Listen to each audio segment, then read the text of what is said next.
नमस्कार, मैं क्रांति संभव प्राइम टाइम में आप सभी का स्वागत है। वैसे आज भी हमारे नेताओं ने पुरजोर कोशिश की, लेकिन आज भी फैसला नहीं हो पाया कि देश में सहिष्णुता घटी है या नहीं। लोग पहले से कम सहनशील हुए हैं या ज्यादा। जोर लगाने वाले नेता हालांकि दिन भर लगे रहे। मध्य प्रदेश के नामी बीजेपी नेता और महासचिव कैलाश विजयवर्गीय से लेकर योगी आदित्यनाथ तक ने अपनी तरफ से साफ किया कि इस पूरी बहस में उनका स्टैंड क्या है। दरअसल शाहरुख खान के 50 साल पूरे हुए और इस मौके पर उन्होंने कुछ इंटरव्यू किए। कहा कि देश में असहिष्णुता बढ़ी है। अवार्ड वापसी का समर्थन भी किया, लेकिन यह भी कहा कि वो नहीं करने जा रहे। साथ में अहम बात यह भी कि क्रिएटिव लोगों का अपमान नहीं होना चाहिए। We keep on talking about religion. We're going to go back to the dark ages. There is nothing less important than religious intolerance. और इस इंटरव्यू के अलावा शाहरुख फैंस के साथ केक काट रहे थे और इंटरव्यू सुनकर बीजेपी नेता शाहरुख का पाकिस्तान का टिकट काटने पर आमादा हो गए। कैलाश विजयवर्गीय ने ट्विटर पर 5 ट्वीट छाप दिए, जिसमें कल उन्होंने कहा कि शाहरुख रहते भारत में हैं, लेकिन उनका मन सदा पाकिस्तान में रहता है। उनकी फिल्में यहाँ करोड़ों कमाती हैं, पर उन्हें भारत असहनशील नजर आता है। और ये कहने के बाद आज ट्वीट वापस भी लिया, ये कहते हुए कि अगर भारत में असहनशीलता होती तो अमिताभ के बाद सबसे ज्यादा लोकप्रिय अभिनेता शाहरुख न होते। और उन्होंने ये भी लिखा कि मेरा आशय किसी को ठेस पहुंचाने का नहीं था, मैं ट्वीट वापस लेता हूं।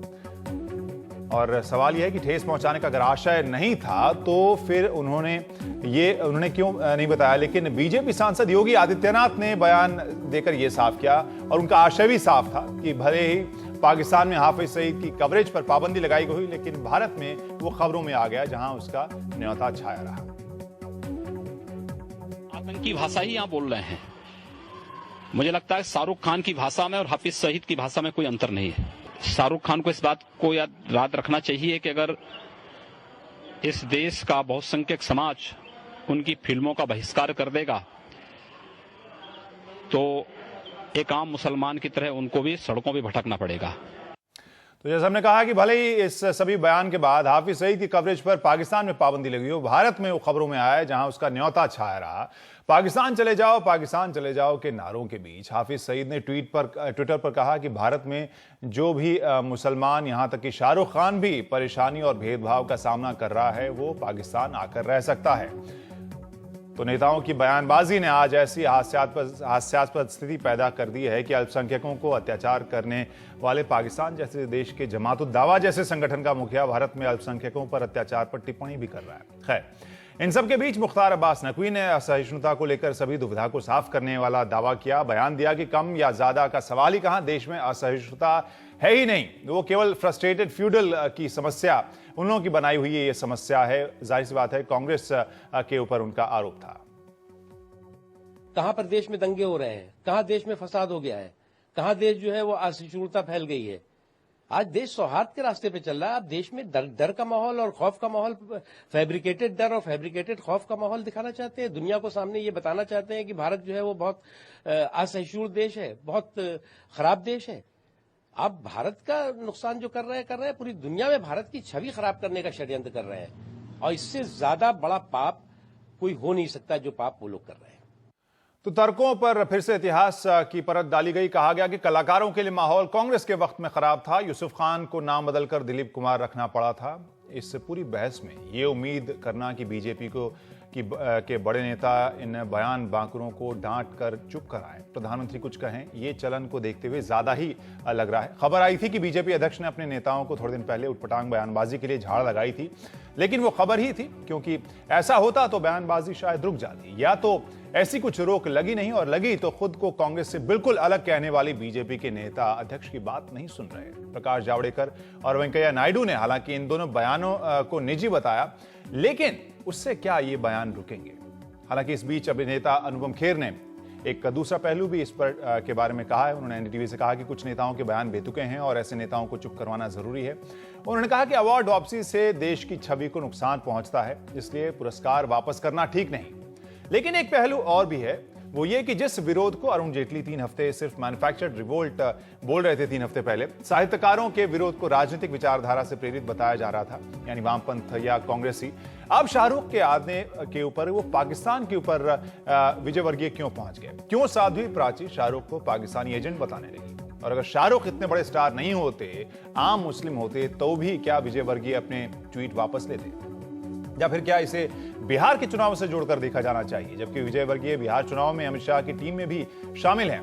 जब कल ट्वीट वो कर रहे थे तो कहा जा रहा है, जानकारी मिल रही है कि वो बिहार के ही सीमांचल इलाके में थे, जहां पर 5वें दौर के मतदान की तैयारियां चल रही हैं। हाल में बीजेपी अध्यक्ष ने भी बयान दिया था कि बिहार में अगर बीजेपी हारेगी तो पाकिस्तान में आतिशबाजी होगी। तो सवाल इसलिए भी क्योंकि आखिरी दोनों चरण मुस्लिम बहुल इलाकों वाले हैं। ऐसे में क्या हिंदू वोटों की गोलबंदी करने के लिए पाकिस्तान के नारे लग रहे हैं? क्योंकि आज भी हम बीजेपी का जेडीयू और आरजेडी के खिलाफ गोमांस के मुद्दे पर एक ऐड चल रहा था, जिसके ऊपर हमने विवाद देखा, उसके ऊपर स्टोरीज भी चल रही थी। तो इसी से जुड़ा सवाल यह हो सकता है कि क्या बिहार चुनाव के बाद ये अब सब तरफ शांति होगी, या जैसा आरोप लग रहा है बुद्धिजीवी कि हर सवाल पर सरकार की असहनशीलता जारी रहेगी? क्या बीजेपी के नेता ऐसे ही डांट खाते रहेंगे लेकिन बयान जारी रखें? तो सवाल बहुत से हैं और इस पर जवाब ढूंढने के लिए और चर्चा करने के लिए हमारे साथ प्राइम टाइम में मौजूद हैं खास मेहमान भी।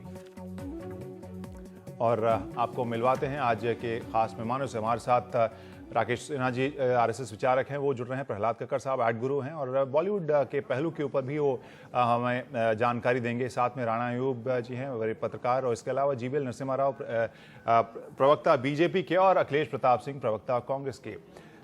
जीवीएल नरसिम्हा राव, सबसे पहले वही सवाल जो हम इंट्रो में भी बोल रहे थे कि जब 3 हफ्ते पहले जब इन सब विरोध की शुरुआत या उस पर चर्चा शुरू हुई थी, तब कहा जा रहा था कि मैन्युफैक्चर्ड ये पूरा डिबेट है, ये विरोध है।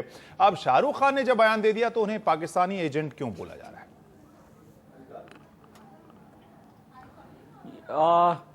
ये किसने कहा है? किसी एक हमारे कोई मेजर, कोई बहुत बड़े नेता ने ये बात नहीं कहा है।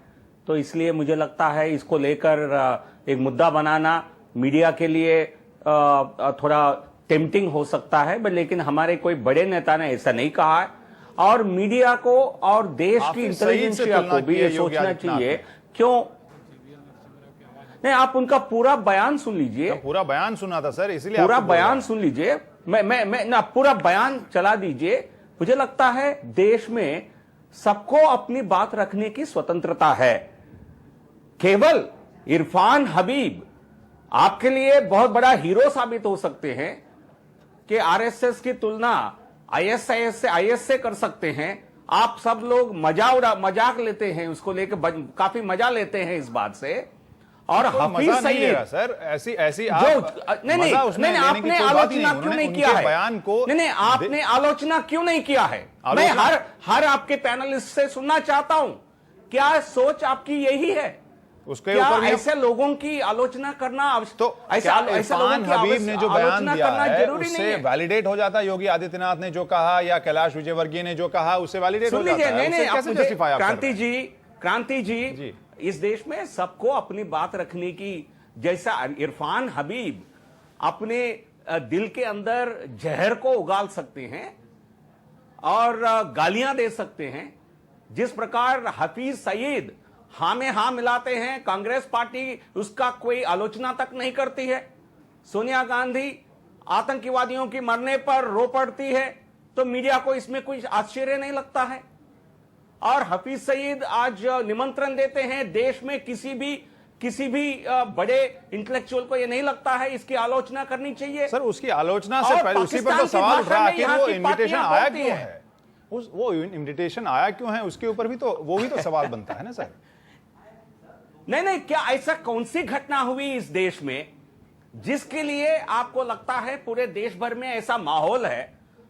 पाकिस्तान की हफीज सईद को भी लगता है मेरे भाषा बोल रही है कांग्रेस पार्टी देश में। हाफिज सईद को छोड़िए ना सर, पहले अपने देश की हम लोग बात करते हैं। शाहरुख खान के इंटरव्यू में आखिर ऐसा कौन सा मुद्दा था जिस पर कैलाश विजयवर्गीय उनके मन की बात समझने लगे हैं? मैं आपको आप एक विषय पर सीमित रहना चाहते हैं, मुझे सारे पूरे कॉन्टेक्स्ट में कहना है बात को। नहीं, सीमित नहीं कर रहे, हम बात को आगे बढ़ा रहे हैं सर। वही मैं कह रहा हूं, पहले जो सवाल है उसका जवाब दीजिए ना। सोनिया गांधी का जो रिएक्शन था और जो आरएसएस के ऊपर इरफान हबीब ने कहा, उसके ऊपर हम बाद में आएंगे। क्रांति जी, हम मीडिया की एजेंडे पर काम नहीं करना चाहते हैं। हम आपकी क्या एजेंडा है उस पर नहीं बात करेंगे, लेकिन MM कलबुर्गी की हत्या लेकर इतने लोग अवार्ड वापस किए हैं। हमें भी बहुत दुख होता है, इस प्रकार की आतंक की घटना होनी नहीं चाहिए। कांग्रेस पार्टी ने किया क्या है? क्या आपने एनडीटीवी पर कोई सवाल किया है? इस देश के किसी मीडिया चैनल ने सवाल किया है? बहुत सवाल कांग्रेस किए, पार्टी और सरकार ऐसे क्यों कार्रवाई आप नहीं एक किया तरफा है? ना बोल दें नहीं, कि कोई कार्रवाई सवाल क्यों नहीं नहीं किया, किया है? बहुत सवाल किए हैं। नहीं, क्रांति अभी जी, इस वक्त हम अगर मैं सारे इस देश शोज की वापस जनता को रन हम ना बताना करके दिखा चाहते सके, हैं। इसका मतलब ये नहीं कि हमने सवाल नहीं किए। नहीं, और हम बट इस वही देश ये की एक जनता से अलग मैं समस्या सवाल हमको लग रही है। जब हम सवाल कर सुन रहे लीजिए हैं तो आप क्रांति काउंटर जी, क्वेश्चन में नहीं, आप हमारे सवालों को दबा रहे हैं, इसका क्या अर्थ हो गया? इसका फिर डिस्कशन नहीं, चर्चा एमएम का क्या अर्थ कलबुर्गी रहेगा? की हत्या के बाद व्यक्ति क्या जा नहीं, एमएम कलबुर्गी की हत्या के बाद किसी को अरेस्ट किया गया आज तक 64 दिन हो गए कर्नाटक में हत्या हो करके। एक निकम्मेपन की सरकार, कांग्रेस पार्टी को शर्म आनी चाहिए। सर, मैं राष्ट्रपति के हमारे पास साथ मार्च अखिलेश करके जी चलते हैं, अखिलेश पर जी लेकिन जुड़े आप हुए हैं, कार्रवाई अखिलेश नहीं प्रताप करते। सिंह से हम वो सवाल पूछेंगे जी। नहीं, कार्रवाई नहीं करते हैं आप। हम वो सवाल पूछ आप रहे हैं। बयान से ज्यादा तूल, क्रांति जी, बयान से ज्यादा तूल इन घटनाओं पर दीजिए जो घटनाओं की किसी प्रकार की जांच नहीं हुई कर्नाटक में, किसी के अरेस्ट नहीं हुआ है। सोनिया गांधी को शर्मिंदगी महसूस होनी चाहिए।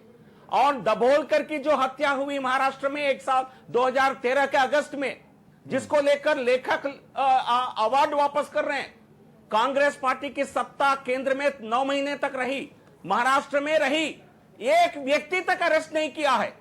क्या कांग्रेस पार्टी का संवेदनशीलता उन लोगों से भी है जो आप ये कहिए तो कर्नाटक में अगर वो कार्रवाई नहीं हुई है तो केंद्र ने उसके ऊपर क्या कार्रवाई की है? क्या कुछ जाकर कहीं ना कहीं देखा है, जांच कराने की कोशिश की है, या कोई जोर देने की कोशिश की है? यहाँ पर जो हम पूछ रहे हैं लेकिन कोई एक्शन नहीं करते हैं। हमारे आप कह रहे हैं कि हमारे एजेंडे पे आपको नहीं चलना है, लेकिन आप हम जो सवाल पूछ रहे हैं उसका जवाब भी आपको आपके देना है। चैनल पे आकर मैं बोलूं? काफी इंटेलेक्चुअल्स और निर्दलीय लोग इस प्रकार की बयानबाजी करके निकल आते हैं। यहाँ पर वो इंटेलेक्चुअल के जो लॉजिक है उसमें छेद हो सकते हैं, वो फ्लॉज हो सकते हैं, वो उसके पक्ष में विपक्ष में कई सारे बयान चल रहे हैं, लेकिन हम आपको बीजेपी के प्रतिनिधि के तौर पर आपसे उम्मीद करते हैं कि कुछ तो जवाब दें कि इस तरह के बयानबाजी आखिर रुकेगी कब? यहाँ पर विजय वर्गीय साहब इस तरह से ट्वीट कर रहे हैं, फिर कह रहे हैं कि हम किसी की भावना को आहत करने का हमारा मन नहीं था। आपने जब ऐसे ट्वीट कर दिए हैं तो फिर उससे आप अब एक दिन अगर बाद में ट्वीट अगर वापस भी कर लेंगे तो भावना जो आहत होगी वो थोड़ा ना वो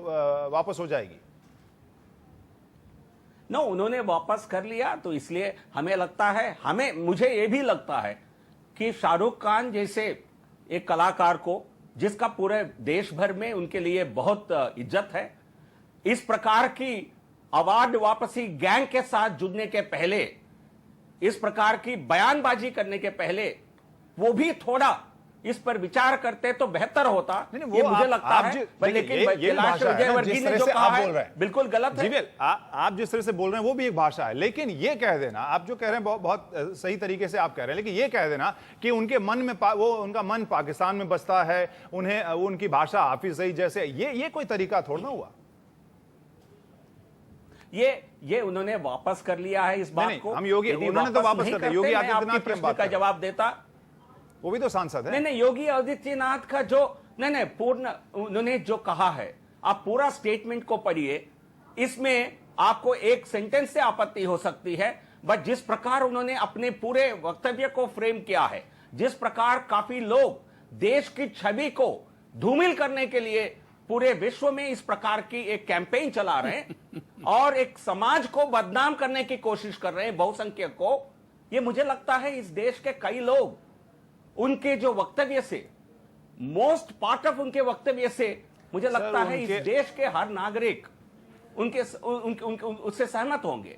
मुझे उनके ओवरऑल उनके स्टेटमेंट पर मुझे कोई आपत्ति नहीं है, लेकिन किसी को देशद्रोह कहना मैं समझता हूं बहुत ज्यादा आपत्तिजनक बात है।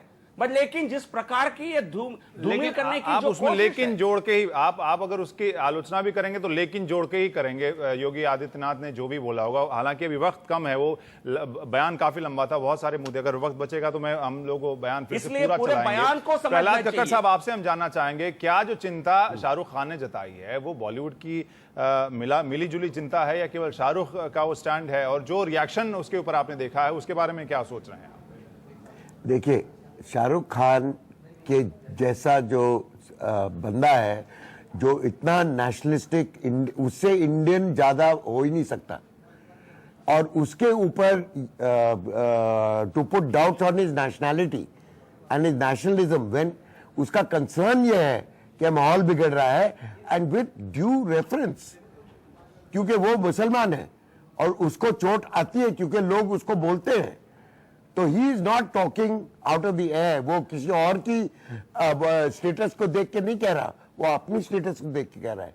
से चाहे वो इतना बड़ा फिल्म स्टार हो, फिर भी उसको ताने लगते हैं, फिर भी उसको बोलते हैं देशद्रोही, फिर भी उसको बोलते हैं तो मुसलमान है।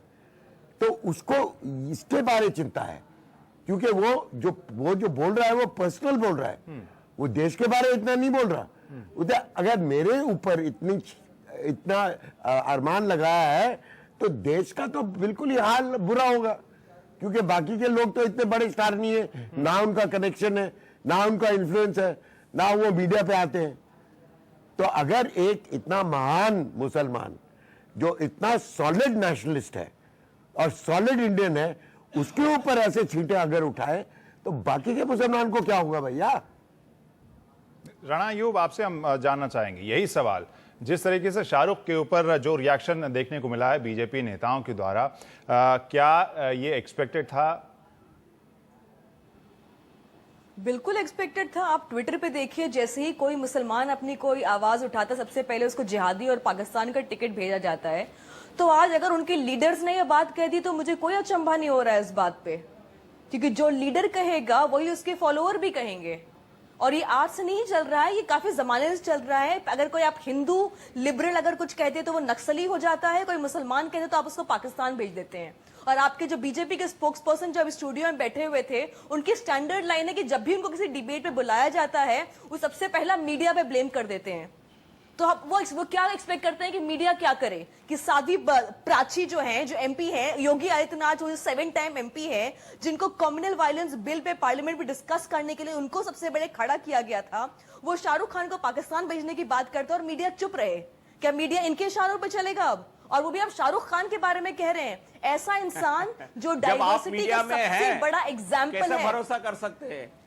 नहीं, ये किस तरह का आरोप है? बिल्कुल सर, बिल्कुल। जब आप नहीं, ये बीजेपी, ये टिपिकल बीजेपी। अब उसमें नहीं, यहाँ पर जीवीएल ये समझ में नहीं आता है, जहां भी आपके खिलाफ अगर कोई सवाल होगा तो तुरंत जीवीएल नरसिम्हा राव जी, ये केवल आपकी समस्या नहीं, हर एक पार्टी की समस्या है। जीवीएल नरसिम्हा राव जी आपकी स्टैंडर्ड लाइन है, जरा अंदर भी झांक के देखिए। एजेंडा चला रहे हैं नरसिम्हा राव जी, ये आप हमेशा करते हैं, हर डिबेट पे करते हैं। पहले अपने अंदर झांकिए, अपनी पार्टी के अंदर झांकिए, अपनी पार्टी के अंदर की गंदगी को झांकिए। में है राणा आयोग, ये कभी भी एक अनबयास्ड स्टेटमेंट इन्होंने नहीं किया है। इन्होंने कभी ऑब्जेक्टिव एनालिसिस किया ही नहीं है। ठीक है राकेश जी, आपसे सवाल मैं फिर से उसी पर आएंगे, क्योंकि जीवीएल ने जवाब नहीं दिया। इससे पहले कांग्रेसी और वामपंथी विचारधारा वाले सभी साहित्यकारों को गिनाया जा रहा था, जो भी सवाल उठा रहा था। शाहरुख खान ने सवाल उठाया, तुरंत उनको पाकिस्तान का टिकट कटाने लगे। क्या इसका अर्थ निकाला जाए? मुझे वक्त दीजिए। क्रांति जी, मैं ये चाहता हूँ कि देश में स्वस्थ और आलोचनात्मक बहस हो। हम सिर्फ आरोप प्रत्यारोप में नहीं जिए, स्वस्थ और आलोचनात्मक हो। हम एक दूसरे की आलोचना करें, एक दूसरे की विचारधारा में त्रुटियां ढूंढें, एक दूसरे के व्यवहार में त्रुटियां ढूंढें। यह स्वस्थ लोकतंत्र का प्रतीक है। कहाँ हो रहा है सर? मैं वही कह रहा हूँ। उसके दो पक्ष हैं। एक तात्कालिक पक्ष जो है, जो जिस मुद्दे को आप उठा रहे हैं, विजय वर्गीय ने एक ट्वीट किया, उस पर पूरी पार्टी और आरएसएस बरस पड़ी। उन्होंने ट्वीट वापस लिया, एक तरह से माफीनामे की तरह। जैसे सलमान खान ने एक ट्वीट किया था मेमन के पक्ष में, उन्होंने ट्वीट वापस लिया, चैप्टर क्लोज हो गया। उसी समय जीवीएल ने एक प्रश्न उठाया, मैं थोड़ा सा उसमें ऐड कर रहा हूं कि एक बड़े इतिहासकार, देखिए इरफान हबीब कई पार्लियामेंटेरियन के बराबर हैं। वो जब लिखते हैं, इंटरव्यू देते हैं, तो उनके विरोधी भी उस इंटरव्यू को पढ़ते हैं। उस व्यक्ति ने आरएसएस, जिसके पास 4 दर्जन संगठन है, जिसका व्यक्ति देश का प्रधानमंत्री है, देखिए जिसका व्यक्ति प्रधानमंत्री है, पूरे विश्व में चर्चा है कि आरएसएस का प्रचारक प्रधानमंत्री है। उस संगठन को यदि कल तक आप कहते थे तो हमें आपत्ति नहीं थी, आज आरएसएस को आईएसआईएस कहना, कल कहने में गुणात्मक अंतर है। कल कोई प्रधानमंत्री नहीं था, आप कहते थे, लोग टाल देते थे। आज पूरी दुनिया आरएसएस के बारे में जानना चाहती है। मुझे कई विदेश के लोगों ने कहा आरएसएस से कोई किताब चाहिए, क्योंकि हम वी वांट टू नो। उसको इरफान हबीब की एक प्रतिष्ठा है, एक उनके पूरे विश्व में हो रहा है। मेरी बात सुन लीजिए, नहीं, मैं खत्म कर रहा हूं बस। ना तो वो सरकार में है, पहली बात। एक सेंटेंस और आप कह रहे हैं इतने प्रतिष्ठित इरफान, नहीं मैं एक पॉइंट जोड़ना चाहूंगा। इरफान हबीब आप कह रहे हैं इतने प्रतिष्ठित इतिहासकार ने आरएसएस के ऊपर ये कह दिया कि आईएस जैसा है। आपने ये जो इरफान हबीब के बारे में आप कह रहे हैं उतने चर्चित, लोगों को ऑनलाइन सोशल मीडिया के ऊपर ये भी नहीं पता कि असल इरफान हबीब हैं कौन। ठीक है, वो सरकार के तो है नहीं जिन्होंने बयान दिया है। मैं यही कहा गुणात्मक क्या कहा कि सामान्य लोगों को नहीं पता है, लेकिन इरफान हबीब के बारे में अमेरिका में के इंटेलेक्चुअल्स को, पाकिस्तान के इंटेलेक्चुअल्स को, अफगानिस्तान के इंटेलेक्चुअल्स को पता है कौन इरफान हबीब है। ठीक है। और इरफान हबीब का फ्रंट लाइन में इंटरव्यू छपा, कितने लोगों ने पढ़ा देखिए ऑनलाइन पर, हजारों लोगों ने पढ़ा, लाखों लोगों ने पढ़ा।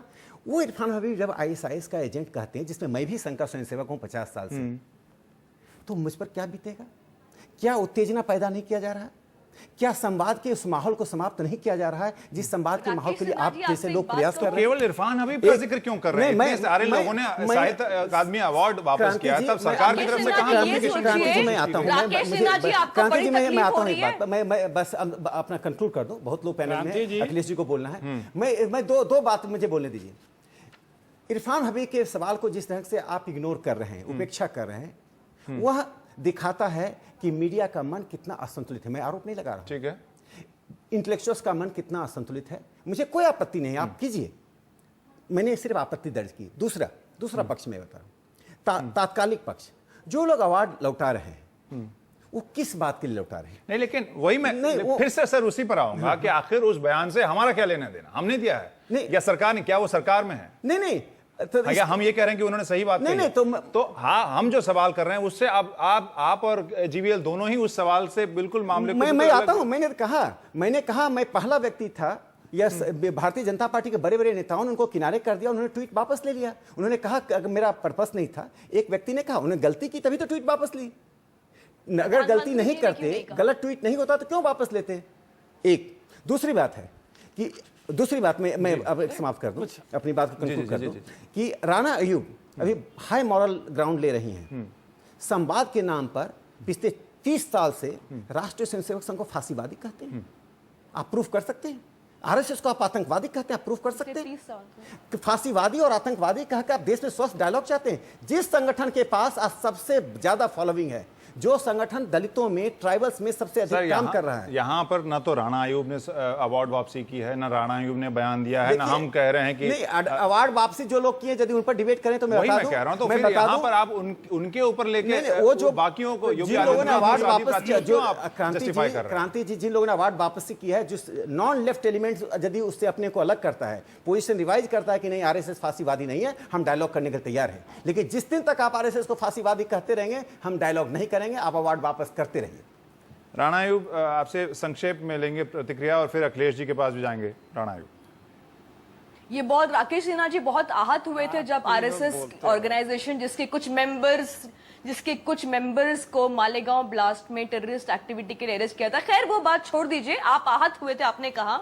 सोचिए शाहरुख खान, जिनके फादर हिंदुस्तान के सबसे यंग फ्रीडम फाइटर्स रहे हैं, जिनकी फैमिली डाइवर्सिटी की सबसे बड़ा एग्जाम्पल रहा है, जिन्होंने इतनी बढ़िया फिल्म दी है, जो अक्रॉस द वर्ल्ड आपके नेशनल एम्बेसडर हैं। आप सोचिए कि उनको कितनी तकलीफ हुई होगी जब आपने उनको एक हिंदुस्तानी नहीं, एक मुसलमान के तौर पे जज किया होगा, जब आपने उनको पाकिस्तान भेजने, जब आपने उनको आपके बुनियादी सवाल का मैं एक छोटा सा आंसर देखिए। अखिलेश जी कहेंगे हम लोग शाहरुख बराबर का समय मुझे भी चाहिए, जो जितना करोड़ों लोग उनके फॉलोवर्स हैं, करोड़ों लोग उनके फिल्म को देखते हैं, उनको आदर करते हैं, कोई उनका धर्म नहीं देखता है। लेकिन आप किसी एक व्यक्ति के बयान को जब आप प्रसारित करते हैं तो भारत का दुनिया में क्या बात जाती है? 84 के दंगे के बाद, सर उस पर आएंगे, 84 एक बात छोटी सी बात, 84 के दंगे के बाद शाहरुख खान ने अपने आप को मुसलमान समझकर बात नहीं की थी। राकेश सिन्हा जी, आपने उनको मुसलमान समझ के टारगेट किया है, ये बात आप क्लियर करें। डायलॉग की बात कीजिए राणा जी। ये हो गया। ये शाहरुख खान ने अखिलेश जी आप कहना चाहते हैं? हो गया सर, एक सेकंड। अखिलेश जी। क्रांति जी, समय मुझको भी बराबर का न्याय करिएगा। अभी सिन्हा जी ने कहा ये स्वस्थ और लोकतांत्रिक बहस चाहते हैं। हम अपेक्षा करते हैं कि हमें बीच में न डिस्टर्ब करेंगे ये लोग, हालांकि इनके यहाँ दूसरे की बोलने की इजाजत नहीं है।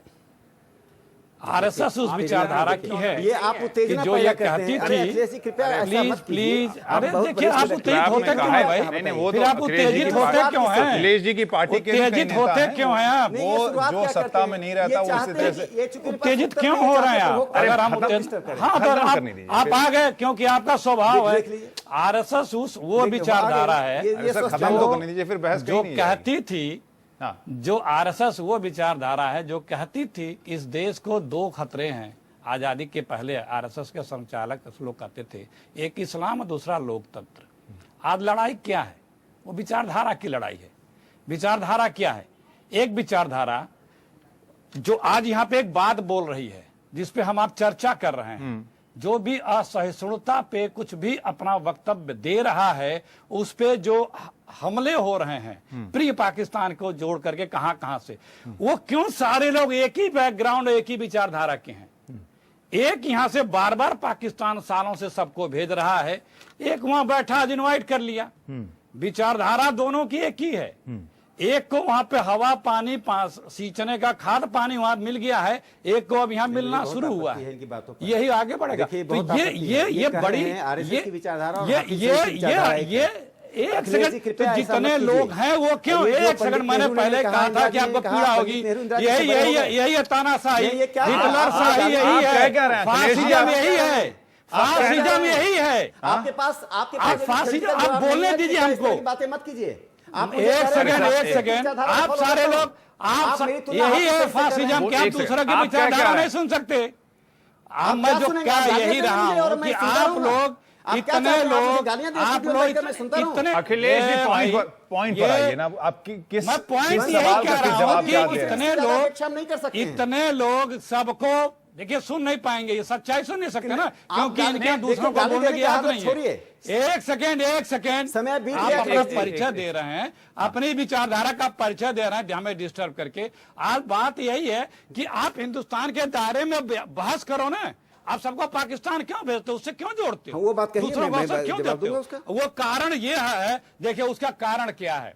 कारण यह है कि अगर माननीय मोदी जी गंभीर हैं तो 5 बार बोल चुके हैं लाल किला से लेकर राष्ट्रपति के वक्तव्य के बाद तक कि हम ये बर्दाश्त नहीं करेंगे। उसके बाद अमित शाह जी ने सबको चेताया भी था, जैसा मीडिया में सुना। तो फिर भी ये सब जारी क्यों है? यही तो चिंता का विषय है, यही तो शंका पैदा करता है। हाँ, ये कि भाई सवाल है यदि जिसका जवाब कोई जीवीएल अपनी- देंगे, लेकिन उससे क्यों? पहले प्रहलाद क्योंकि- कक्कड़ एक प्रतिक्रिया देना चाहते हैं। प्रहलाद, देखिए, ये तू में ये डिबेट तो बिल्कुल गोल गोल चल रहा है। बेसिकली एक हाथ से ताली नहीं बजती, 2 हाथ से ताली बजती है। तो कहीं ना कहीं wherever there is smoke there has to be fire। तो ये क्यों नहीं मानते हम कि हमने दोनों तरफ से, कांग्रेस ने भड़काया है थोड़ा बहुत, मीडिया ने उनको थोड़ा बहुत मदद की है, और जो रीजंस हैं वो भाजपा के रीजंस हैं। क्योंकि अगर भाजपा के लोगों ने इररिस्पॉन्सिबल स्टेटमेंट्स नहीं बनाए होते तो किसी को मुद्दा ही नहीं होता। तो ताली जो होती है 2 हाथ से बजती है, 1 हाथ से नहीं बजती।